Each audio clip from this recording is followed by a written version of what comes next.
Let me talk to you.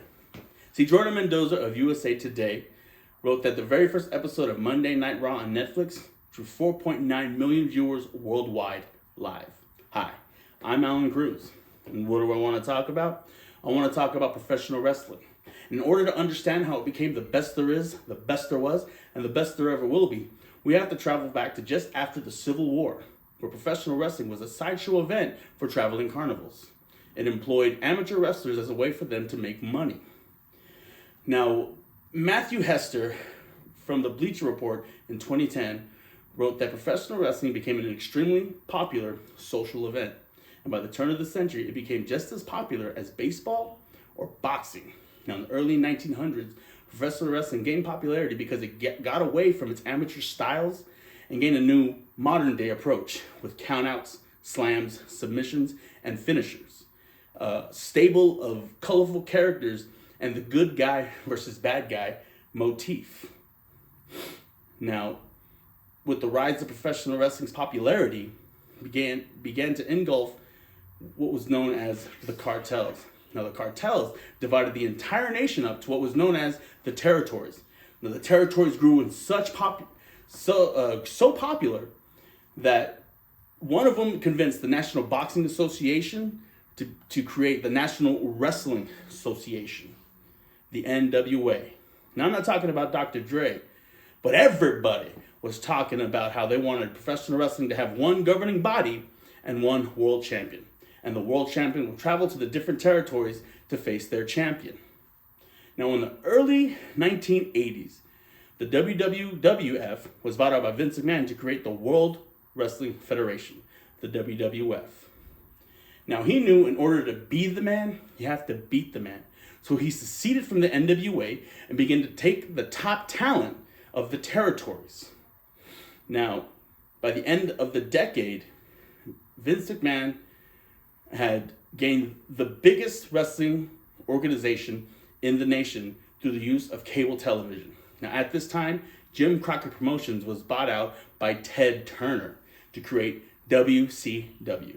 Now, former commentator Eric Bischoff took WCW away from its wrestling roots and gave it a more mainstream aesthetic. He then took a page out of Vince McMahon's playbook and began to steal the top talent from the WWF.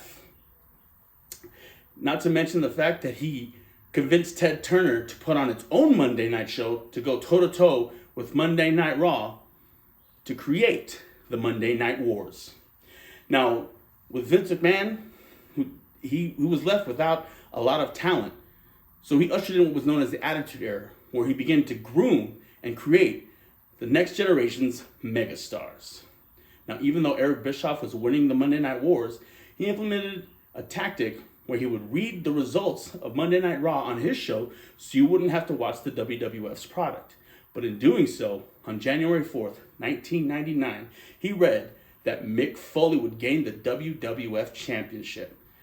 Now, in doing so, a massive amount of viewers switched over to WWF to watch this happen, and they never switched back. It hurt them so much that by 2001, WCW was taken over by WWF, ending the Monday Night Wars. Now, MJ Ferguson of the Sportster in 2023 said, "Styles make fights." And that fighting promoters have been using this phrase for decades, but it's never been more true than in the WWF. You see, there are many styles, but it's up to you to decide which one is the most awesome. There's the catch style, which focuses on technical moves and submissions. To combat that, you have the brawler style, which focuses on strong strikes and sheer toughness to win matches. Next is the luchador style, with its fast-paced, high-flying action, which is combated by the powerhouse style, which focuses on power moves and power slams. Now, whichever wrestling style you like, it's only as good as the person it's connected to. Now, I'm going to give you some of the best there is at what they do. First, Randy Orton, 14-time world champ, bred for the business, and is great in every aspect of the game. John Cena is a 16-time world champion with the greatest attitude in the business. Never give up, never back down. The Undertaker, known as the greatest big man in the game, and he holds the longest reigning winning streak in the business. Then Stone Cold Steve Austin changed the game. He's a 6-time champion, and he's the biggest draw ever in the business.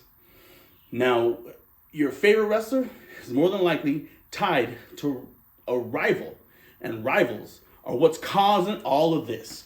Rivals like Ric Flair versus Dusty Rhodes, the Millionaire Playboy versus the Everyday Common Man, Hulk Hogan versus Andre the Giant, best friends becoming bitter rivals.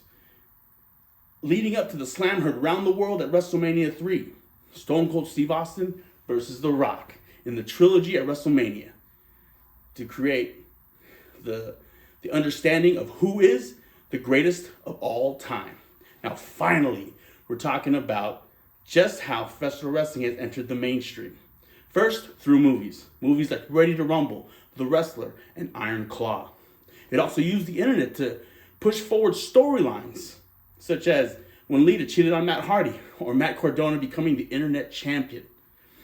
Not to mention the integration of wrestlers into blockbuster movie roles. Movies, or rather actors like Dwayne "The Rock" Johnson or John Cena. Cena, however, he has the record for the most Make-A-Wish Foundation wishes granted at over 650. Now, professional wrestling has touched everybody, and if you allow it to enter your heart, you know you're going to have a great time. And that is the bottom line. Thank you.